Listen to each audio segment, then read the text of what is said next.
Welcome to American Intelligence Media.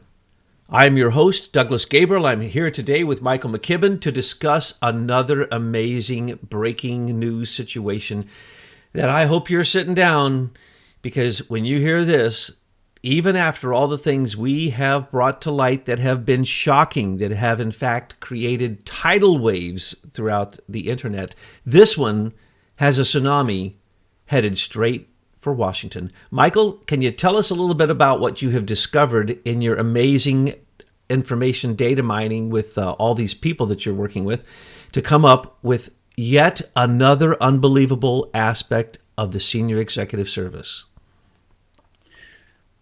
Yes, Douglas. Hello. How are you? Good. We got another package from another group of engineers last night. I started taking a look at it this morning. And I can't tell you whether I'm excited or totally ticked off. It's both at the same time. Because what these people uncovered explains so much about the behavior of our government and the behavior of corporate America. And I know I'm talking in big pictures here, but being in business during my lifetime in various modes, selling, developing, training, you observe over time a lot of behavior in big companies and with government entities. And for entrepreneurs, a lot of it doesn't make sense. It's illogical. It's haughty. It's unfair. And you can see it, but you don't know what to do about it. And so consequently, you just walk away and go somewhere else. But what we discovered today, or last night, our engineers started taking apart one of the Federal Register reports that the SES puts out. I don't know how often they do it, but this one was for up until the end of 2016. And it was a report titled the Standing SES Performance Review Boards.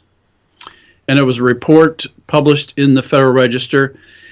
And we started trying to unpack it, and we discovered that we couldn't search it. Every time we tried to copy and paste it, it broke. It locked up our software. And so we put this out to a number of people to try to unpack.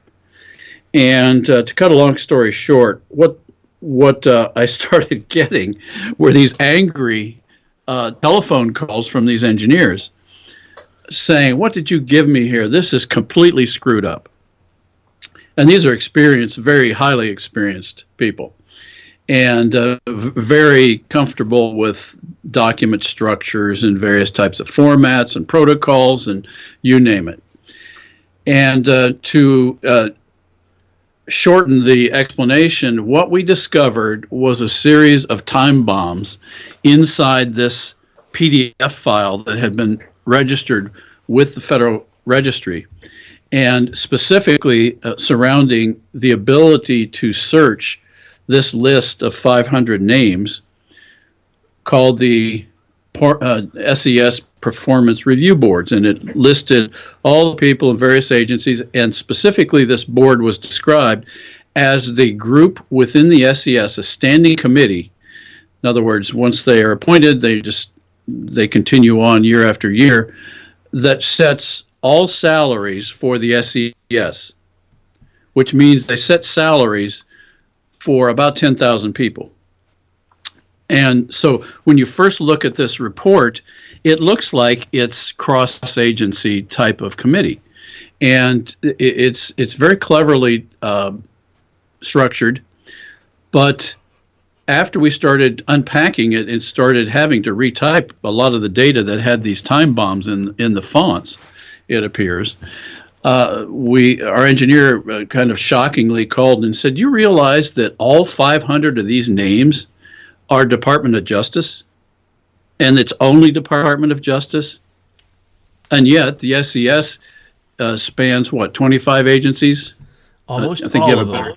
Yeah, almost every agency Right. is ruled by the SES, correct? Okay, so the conclusion I drew from my first look at the Federal Register is that's the impression was given that this was a performance review pay group that was spread out throughout the SES agencies that they support. But in fact, this report describes 100% Department of Justice SES members control the pay for all federal pay in the United States for the SES. And let's remember that their pay is higher than all the rest of the civil service people underneath them that they're the bosses of. They are the senior executives in all these agencies, though they may not be experienced in those agencies. And now what we hear is, of course, every year they have a review board and they get a raise every year. And who votes on their raise? Their subordinates. And if the subordinates don't support them for a raise, then of course I imagine they'd be fired. Because these people actually have the authority to fire civil servants, or at least make their life miserable, to do horrible things to them. So what you are stating, let me restate this for the people who might not have understood the profound thing you just said. 500 Department of Justice lawyers pay out the SES, which is basically the shadow government. These are the bureaucrats. These are the status quo people. These are the non-elected officials who actually control even presidential appointments. They control every agency at the top. These people are appointed right now. Maybe 10,000 of them, probably more than 8,000 of them for sure, are appointed by Obama himself. So they're his foot soldiers, his cadre. They call themselves the Keystone. But in that keystone, which is the thing that holds an arch together, is a column. So we call them the fifth column. They are the enemy within. They are the true shadow government. When you say deep state, let's get specific. This is the shadow government. This is a government within the government that no one even knows existed, controlled by 500 lawyers who give themselves raises every year. And by the way, the punchline is, guess what? Those 500 Department of Justice lawyers are also Michael McKibben. They're all SES members. Oh my gosh. So SES members then will be giving SES members themselves raises every year. No one can stop them. No one can fire them. And some of them literally, no one knows how much money they make because it's hidden. And as you said, sabotage, booby traps, all kinds of horrible things. I tried to get those documents. I couldn't copy a single word from any of them. And so your engineers, whoever figured out how to get into these very public and overt documents that are completely hidden. And thank you for finding one of those people who's on it that then connects it to the bigger picture. Can you name one of those fancy little lawyers that's on there that might be of interest to people? You ever heard of Bruce Orr? Oh, no. Fourth in command of the Department of Justice and also the National Security Division, who has now been demoted twice, but they can't fire him because he's SES? Yeah, I've heard of him. Right. Yeah, there's so many things wrong with this story. One is the fact that not one elected official is described in any part of this board. So this board acts independent of the people we elect in government. So, in general, we've always wondered why elected people go to Washington and they can't get anything done. This explains it. They don't have the power of the purse if we elect them. These guys have the power of the purse for our entire federal government, not only the 800 or 8,000 or so SES employees that they oversee, but obviously by inference, everyone that works for them. So they control what goes on in our government, and we have no transparency into this operation. They control 2.5 million federal employees through a group of what we are calling the Council of 500 or the Department of Justice, SS. Just drop the E. It's the SS, folks. That's who we're dealing with. And yeah, this is exactly what the Waffen-SS did during World War II in Germany. And I just want to go back and say, you mined 498 names, and then I begged you to please find a couple more, and then I added a couple, and you allowed me to add them. That would be Barack Obama and Joe Biden, who is allowed to appoint these people. They can't fire them, but they can appoint them. They can push them out, and they appoint the people who can push other people in and out. And they rotate from office to office to office on a very regular basis, so nobody can be held responsible for anything. Nobody knows who they are. Their subordinates are then cannot have any organization whatsoever, because the leaders who come in, they're the buffer. They're running interference for Obama. And while I'm on a roll, we then discovered that they are all trained as what we would call an indoctrination, perhaps, through the Senior Executive Institute in Virginia. Every SES member must go through that. So I looked at their curriculum. Here is their curriculum. As soon as you're appointed to one of these, you go there and you are taught by corporate representatives, international, transnationalists, call them globalists, let's call them what they are. These are corporate imperialistic pigs who have their foot on both sides of the fence, our enemies and us. They're telling us what to do. And who are these people?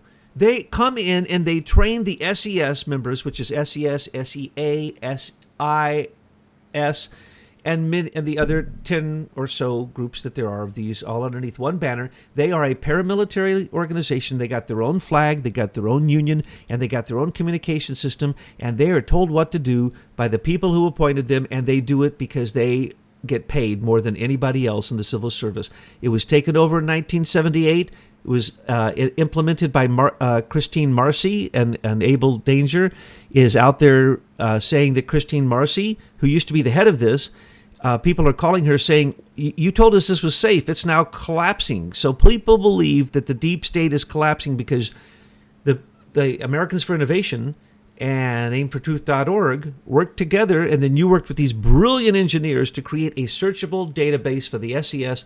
You can plug in your favorite person, see if they're one of the corruptocrats. And mind you, when John Podesta couldn't get a top secret security clearance because he was a Russian agent who hadn't even filed, just like his brother. That's what they did, right?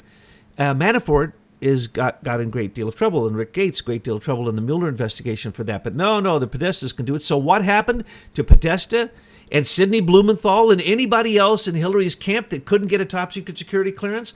They became an SES member because they don't have to answer any questions. They don't have to give their background. They don't have to even prove that they are an American citizen, and they can move into one of these jobs that not even the president himself could fire them. So we say Obama appointed them, and President Trump can't even fire them. So you look at this list, and another dynamic from business that really bothers me about this list. One is it's all attorneys. 500 attorneys, unelected, unaccountable, make decisions for the spending of all of our tax dollars in this country. And as a person in business who deals with people in a lot of different disciplines, one of the things you learn about working with attorneys is I've never met an attorney that didn't have 10 answers for 5 problems. And there are good ones, obviously, but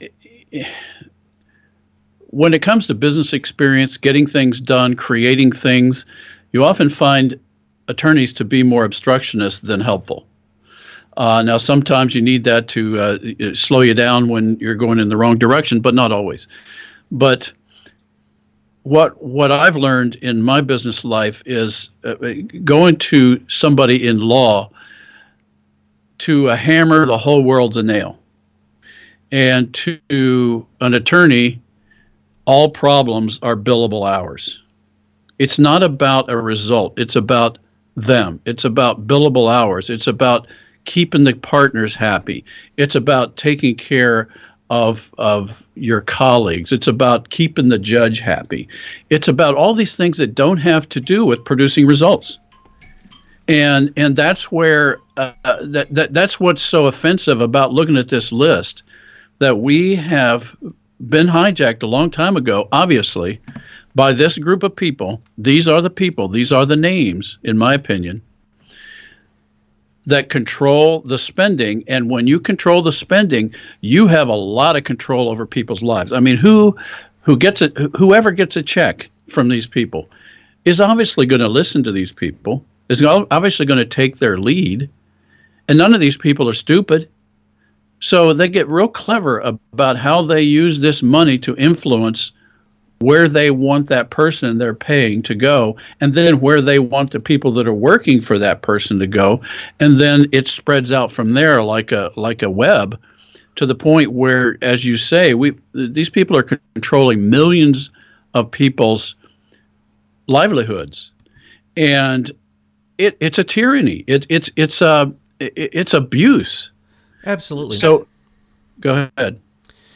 Well, I would just say that notice that none of these lawyers are going to take a job in the government unless they have SES pay, which is higher than even the vice president makes, as a starting base salary, as well as special awards. And if they get awards and they get more money, and they have special payment agreements and payroll agreements, and they make sure that the career people don't want these jobs because they say they're at will.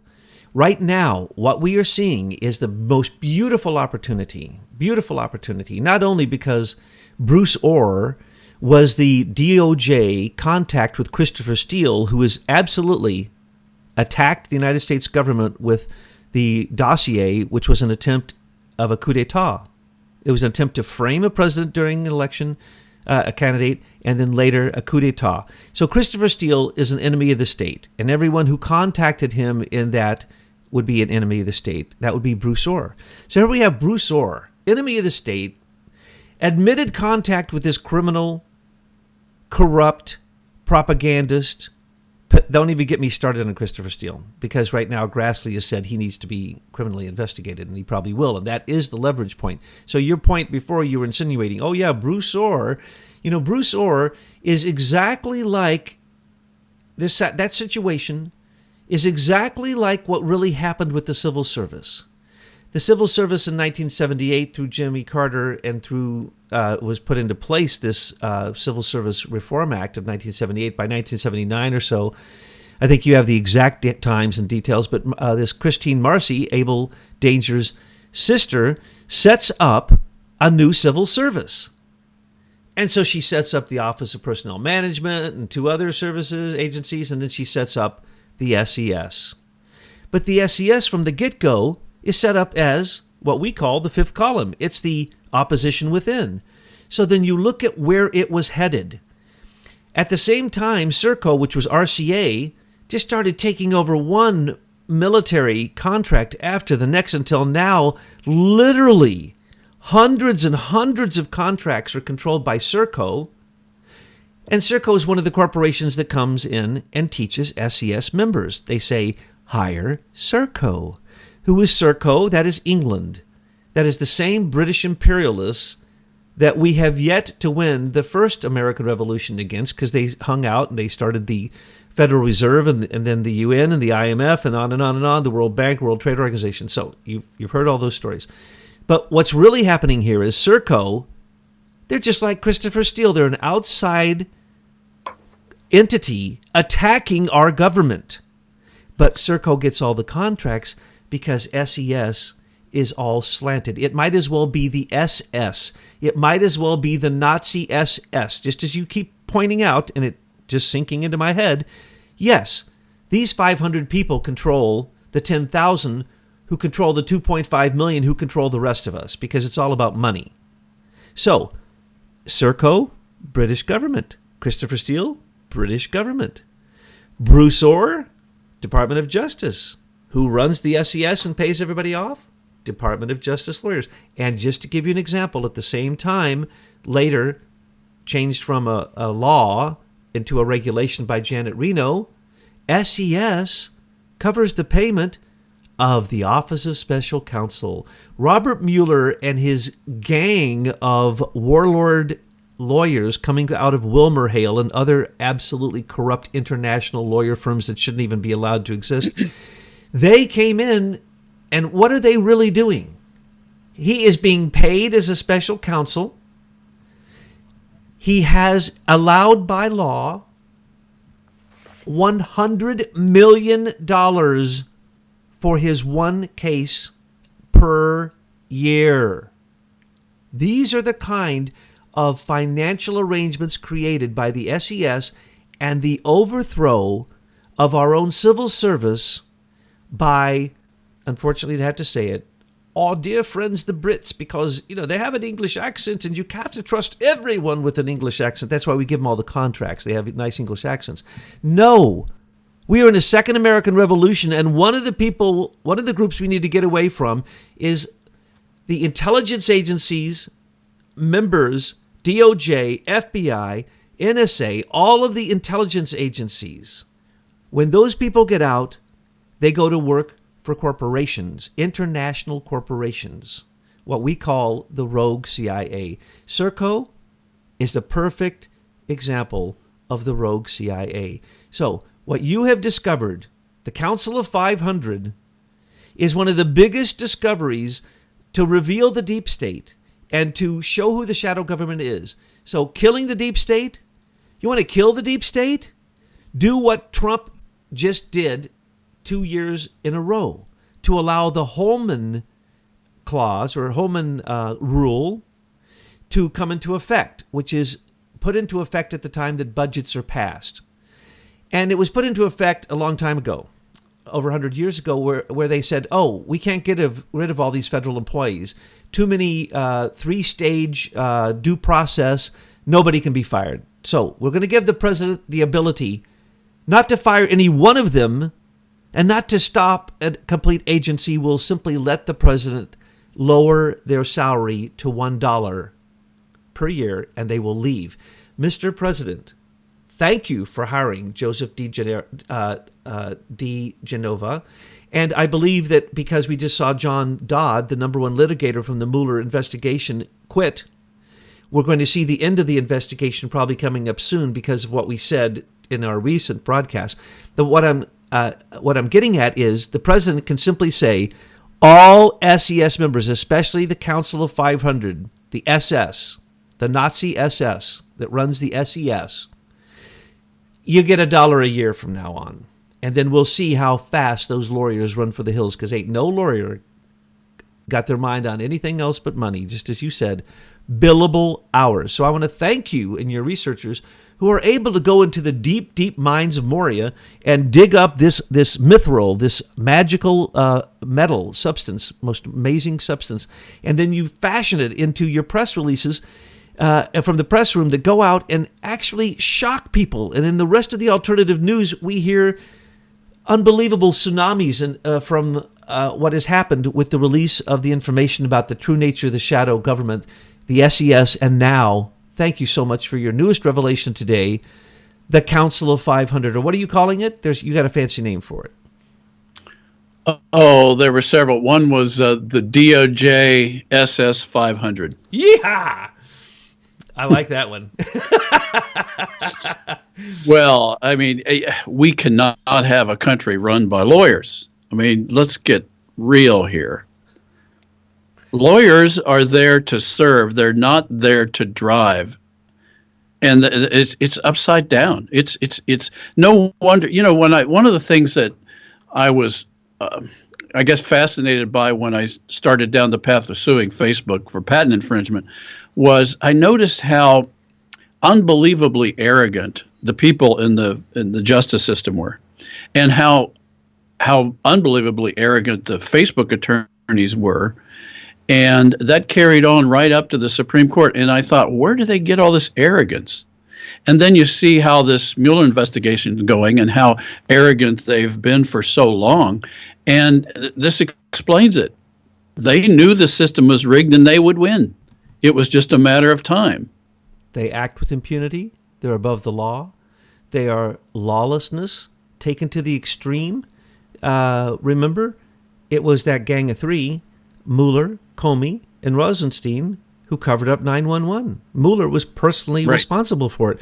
And when you look into his history, he didn't do anything right. These people do not prosecute any criminals. Look at their history. When they go after a criminal, they'll go after a mob boss. Okay, everyone knew the mob boss was guilty for 40 years. And it took, Preet Bharara, how do you say his name?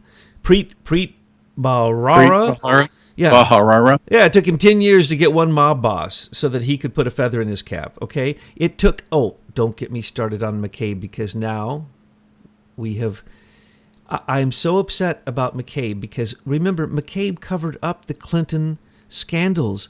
The 4 Clinton investigations, this lawyer, this horrible, horrible, horrible, treasonous, seditious criminal covered up the 4 investigations into the Clinton Foundation, which an idiot could have charged them and showed how guilty they were. I think just about everyone in the world knows how guilty the Clintons are, but no, those all went to the wayside. We never heard anything about that. Uranium one went to the wayside. Thank you, Mr. McCabe.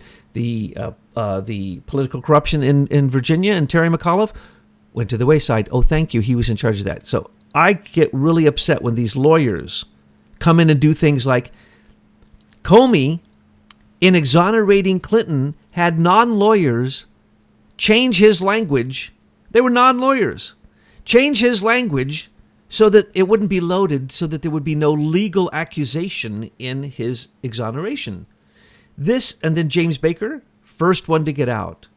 John Carlin out of the Department of Justice. First ones to jump ship are the lawyers. So when I saw John Dodd today jump ship from the Mueller investigation, I thought to myself, top litigator they have. The litigation's over. Why? Because it's all been tainted. Don't get me started on that. But, Flynn was interviewed by Strzok. Strzok changed the 302. Well, Thomas, this is Lent, and it was just at church service last night. And one of the things I'm reminded of is Jesus' words when the disciples asked how you could tell whether someone was a good person or not, because sometimes you can't tell. And he said, well, you'll know them by their fruits. And this arrogance that I was just talking about that I've seen in our federal courts is very similar arrogance to what I used to see when I booked music groups into the Soviet Union. And we had encounters with the KGB and government officials.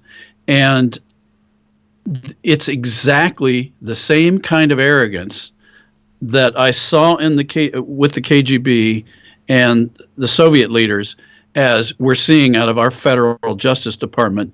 And now what we see is the same kind of people. It's people who have rigged a system and they're driving it and they're abusing the rest of the citizenry. We are very close to an inflection point here. Well, James Clapper and his 17 intelligence agencies, the intelligence community, all 17 of them wrote a thing called Paradox of Progress.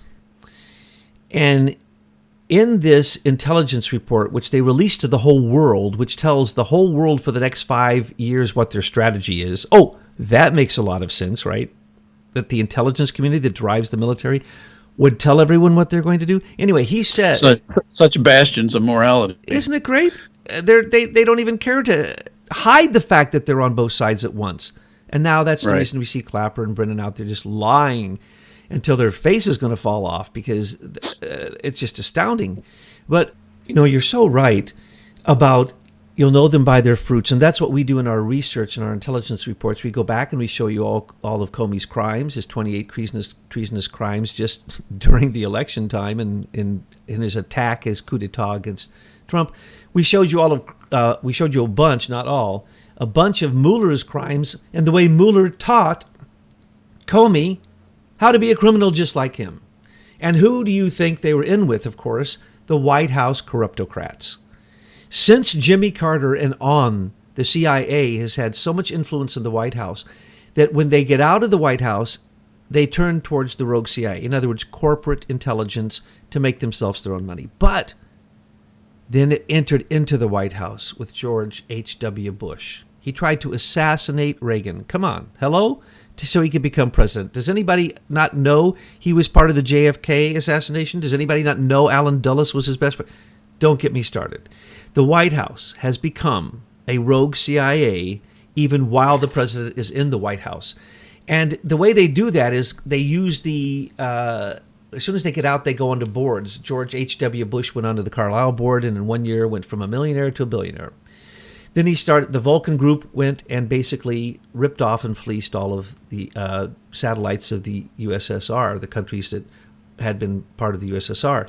Then they ripped off Russia, and then they went after the oil and the gold. Then the Clintons came along, and they said, oh, no. I'm sorry I got to throw this out. But they're lawyers. This is what it's all about. These lawyers do this. Clintons come about, and what do? As you pointed out, and I never knew, they started how many? 25 foundations, and they were started in Arkansas before they even came to the White House. They knew they were going to do these scandals long beforehand. So now you go after them, and what do you find? You find that when they get out of the White House, they go where the money flows. They set up a foundation. You give the money to them. They take their cut, and then they give it to others. Let me just point out one example of that. Alexander Downer, the very man who turned in George Papadopoulos, that started John Brennan's request to the FBI counterintelligence department to start a counterintelligence operation against George Papadopoulos and thus Trump.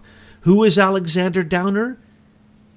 The year before, as a major player in Australia, he gave to the Clinton Foundation $28 billion. Actually, it was $80 billion over about 5 years. $28 billion in 1 year for AIDS drugs. This is what happens. The Clintons go to the pharmaceutical companies. They buy the drugs for cheap. We all know that the drugs are 100 times more their price here in America than they are when those same drugs go to Africa. Clintons they don't even buy them. They just get their piece of the pie. It's a tax.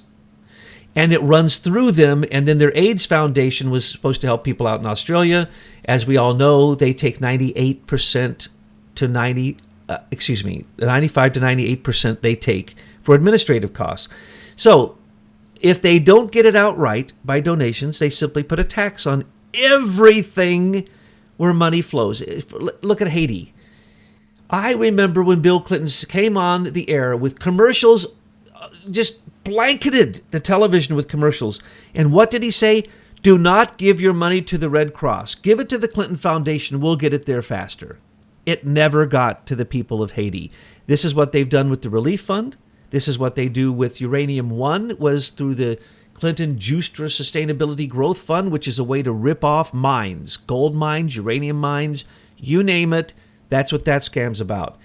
$200 million on one day payment to Bill Clinton for helping Frank Justra get Uranium One through the CFIUS. Well, first off, get the deal with Putin, and then help. $145 million went to Hillary and the Clinton Foundation for her getting it through the CFIUS. And remember, who protected them? Lawyers and FBI. Right. FBI lawyers. James Well, Baker. when you've got this pack of 500 behind you, you can indict a ham sandwich. You can protect the ham sandwich from any crime you wish. Exactly. But you can't indict Hillary Clinton. Why? Because the shadow government wants the status quo. Hillary was the status quo. It was letting the corporate takeover of America be complete. It was TPP. It was NAFTA. That was Bill Clinton. It was the World Trade Organization allowing China in. That was Hillary Clinton going on the Walmart board and making untold amount of money. What was Skolkovo, the tech city outside of Moscow? Was it Moscow or St. Petersburg? Moscow. That was them getting $145 million for Uranium One, because one part of the tech city was giving Putin control of our uranium and letting Putin be in control of all world uranium, and giving him 500, it was either 400 or $500 million to help build a uranium plant in Russia as part of our nuclear summit that Hillary had with Putin. If you want to talk about... Cisco put in $1 billion. Oh, yes. You can name the people. Name some of the people who helped that tech city come forward. Raytheon. Well, it was Intel, Raytheon, Cisco, Microsoft, Google, the usual suspects. And I was just studying it the other day. No one knows what the real outcome of those investments are. Could be as much as $100 billion, but Raytheon built a factory there to build hypersonic missiles and gave them the technology that now the Department of Defense admits we do not have any intercept missiles that can stop a hypersonic missile. And so you have Putin coming out laughing at us, basically saying, thank you, Barack Obama and Hillary Clinton, for the reset. You brought us up to high speed, even better speed than you are. with our military equipment, with our technology, with our cyber technology, with microprocessing chips, everything. They built, I forget how many it was. I think there was something like 10,000 small businesses came out of that. We gave money, U.S. taxpayer money, to start 10,000 new small businesses in Russia. And then we want to say we need to put sanctions on them and they're our enemy? No, I can explain the sanctions, but you know how I get, Michael. I go way off in the weeds. So let's come back. You're in the weeds. Do you want to talk about dude Zuckerberg going to Congress? Not really. I think he is such an empty suit. It's just not worth spending a whole lot of time on. Anything he says is highly scripted, reading from a teleprompter, very coached. And I've kind of written him off in my mind a long time ago. Yeah, he's pathetic. Now, what cracks me up is that it was the Democrats who owned Facebook and Google. And now to say that Cambridge Analytica helped out Trump win the election, that is such nonsense. Look at the statistics. Well, it's such a diversion, because the Facebook and Google databases are true big data. What they're talking about is a thimble full of data and trying to make a big story out of it. I mean, it's ridiculous. Precisely. 270,000 people. They claim this is their math. This would be the same math the lawyers use to pay themselves their raises out of SES, out of the Council of 500, out of the DOJ SS Council of 500 paymaster corruptocrats. It's the same exact logic. 270,000 people were in that study. Cambridge Analytica got it third hand, and the mainstream media says it was 50 million. From 270,000 to 50 million. That's the math of the mainstream media. No, that was, as you say, that was a thimbleful of water being poured into the ocean. And as we know, because you've pointed out, it was the U.S. Digital Service that actually even changed the algorithms and all of Google and turned Facebook into a PSYOPs project that was controlled by, well, I say this, by the Department of Defense Board of Broadcasting Governor, the Global Engagement Center, which the people who ran it came out and said they were those fake Russians buying those ads. And the people at IRA, the supposed Putin incubation hacker group, not a one of those people worked for IRA during the election. But we, with, as you say, a grand jury indictment, we're going to indict this ham sandwich of 13 Russians who cannot be, of course, indicted, and nothing can be proven. But that shows there's a conspiracy, because remember, there was a conspiracy. Let me contrast that, the silly story, with a serious story in 2009, in September of 2009, thanks to the dogged efforts of Judicial Watch, Tom Fitton, and his team. They dug out emails that Hillary had where she had in her possession actual GSA contracts that were not on the GSA schedule and publicly available, that showed that she started paying Facebook in September to write a template for winning elections. That's an exact quote from the Russian engineer at Facebook who was in charge of that project. And then he went over to India and hired Indians to actually write the template. And we have the contracts. Now, that's real information. That's real scandal. This stuff we're hearing from Cambridge Analytica is just silly. Yeah, that's right. What was his name? Igor Shevelinko or something? I mean, we know his name. Dmitry Shevelinko. We know his name. We have the contracts.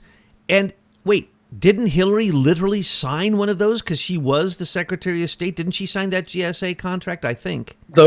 Those were all GSA contracts under her watch. So, yeah of course she did. And they were in her emails. She had them. The corruption is so astounding that we have to start the dominoes falling. And here is how you can start the dominoes falling, Mr. President and Joseph. de Genova. You need to write a check to the people. But first off, let me explain something to people. Bell Laboratory, AT&T, Verizon, Sprint, 47% of the money they get comes from the U.S. taxpayers through the government. The same is true, not that percent, but the same is true for Amazon, and that's the reason CIA has a contract, huge, hundreds of $1 million contract with them. Same is true for Facebook, which is an in-Q-Tel PSYOPs experiment of weaponizing social media. And then you have Eric Schmidt, who came over from Bell Labs, which is, of course, totally corrupt, and put up the money, which then he became a billionaire for Google and took over Google and then became Alphabet. So what do we really have? These are monopolies, folks. These monopolies will all end the day that President Donald J. Trump signs a check to Leader Technologies for $1 billion, and this is my opinion only, because that would then cause there to have to be an investigation to why he paid them, and then they would find out that IBM Eclipse was the front group that stole the source code from Leader Technologies, and then all these Silicon Valley cardboard cutout boy kings and Eric Schmidt would all be shown for who they are. The antitrust and the monopoly laws and RICO would come into effect. All their stuff would be seized, and then the government could turn it over to the rightful owner. And then it would be ran the way it was supposed to, without surveillance, to create freedom of information, to let information flow where it's going to go, and to absolutely keep it away from the military and keep it away from being weaponized. And that is exactly what Michael McKibben and his engineers in Leader Technology intended for it to be. So, Mr. President, the Miller Act, you have the right to pay them for what they have done. And the second you do that, you acknowledge the true owner of that source code and all that came from it. And what would happen, folks, is the war that's going on, the cyber wars would all end, and they could end literally in the blink of an eye. That's my opinion, but that's what I'm promoting. And I know that some of your shareholders are saying, yes, pay us, because, really, we are talking about $3 to $5 trillion ripoff. Maybe one of the biggest ripoffs in history was the ripoff of social media. I use that stupid term, but what that means is when it went from just being small chat rooms to being a billion people, that's what Leader Technologies did. And there were many patents involved in that, copyright, and many other things stolen. This isn't a one-time thing. And the proof is conclusive because this went all the way to the Supreme Court, and the lower court said that Facebook was guilty in 11 of 11 counts. So I hope dude Zuckerberg goes to Congress and opens his mouth and sticks his foot in it, as he always does, and demonstrates that he had nothing to do with any of this. This has been a conspiracy to take over the most revolutionary technology, cyber technology that we've had since the invention of the internet. Would be the release of what would be the codes to create social networking, which is in every part of our life, and now that commerce is totally linked to the internet. If we do not do this, Mr. President, then the very people who told you that, what do they call it? The freedom on the internet. They have now. They want to have a Bill of Rights for the internet, but they want to have freedom on the internet. Freedom for big companies to rip off us small people. They charge us to be on the internet, but they don't pay to be on the internet. That was net neutrality. Net neutrality. Thank you very much. So anyway, Mr. President, please take a look at this. Have your lawyers look at it. You'll see that what we're saying is true. And in fact, take a look at the court cases, and then take a look at American for Innovation's timeline, because it will give you all the evidence you need to indict these people. And if you wish to take down the shadow government, use the Holman clause and pay him $1 and watch all the lawyers flee from D.C. And until the lawyers are gone, there will never be any freedom there, because most of the lobbyists are also lawyers, and they represent corporations instead of representing we the people. SES, Serco SES is an attempt to overthrow America. exactly as Christopher Steele and his garbage dossier and the conspiracy involved with the Department of Justice, FBI, and the White House, and also Samantha Powers and Clapper and the whole group, that conspiracy is an attempt to, even at this moment, overthrow our duly elected president with a coup d'etat. So we need to just start taking these lawyers out, getting rid of them, and cleaning out the swamp, because most of the stench in the swamp comes from lawyers.